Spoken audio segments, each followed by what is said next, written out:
মেয়েটার জ্বর কয়েকদিন ধরে। হঠাৎ করে মেয়ের বান্ধবী আসলো বাসায়, তো ও তো নিচে যেতে পারবে না কিছু আনার জন্য নাস্তা। তো আমি ভাবলাম যে কিছু একটা করে ফেলি বাসায়। ধনেপাতা, আদা, রসুন, কাঁচামরিচ ব্লেন্ড করে আমি এক পাশে রেখে দিলাম। তারপর 5টা চিকেন লেগ পিস নিয়ে নিলাম, নিয়ে এগুলি ছুরি দিয়ে এভাবে করে মাঝখান থেকে কেটে নিলাম 5টা, যাতে এগুলির ভেতরে মশলা যায়। তো আমি সব কিছু কেটে নিয়ে এখন আমি একটা স্টিলের প্লেট নিয়ে নিলাম। প্লেটের মধ্যে আমি দিয়ে দিলাম ব্লেন্ড করে রাখা ধনেপাতা আর রসুনের মিশ্রণটা 2 চামচ দিয়ে। এখানে আমি দিয়ে দিব ধনে গুঁড়ে, তারপর জিরা গুঁড়া, তারপর দিয়ে দিব লবণ, আর দিয়ে দিব কাশ্মীরি লাল মরিচ, যেহেতু আমি ঝাল কম খাই। আর ব্লেন্ড করা ধনে পাতার মধ্যে ছিল কাঁচামরিচটা। এখানে দিয়ে দিব বারবিকিউ মশলাটা দিয়ে আমি দিয়ে দিব সামান্য পরিমাণ তেল। তেলটা আমি পরের দিকে আরেকটু দিয়েছিলাম, দিয়ে ভালোভাবে হাত দিয়ে মিশিয়ে নিলাম মশলাটা।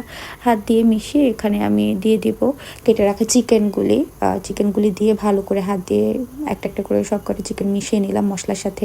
আমি একটু ভেতরে চেপে চেপে মশলাগুলি দিলাম, যাতে ভেতরের দিকে ঢুকে। অনেক সময় দেখা যায় কি এই ধরনের চিকেন দিয়ে কিছু করতে গেলে কোনো মশলা দিয়ে মাখালে এটা ঢুকে না ভেতর দিকে। তো আমি আধা ঘন্টার জন্য রেখে দিলাম। তারপর চুলাতে আধা ঘন্টা পর চুলাতে ফ্রাই প্যান দিয়ে তেল গরম করে দিয়ে দিলাম চিকেনগুলি।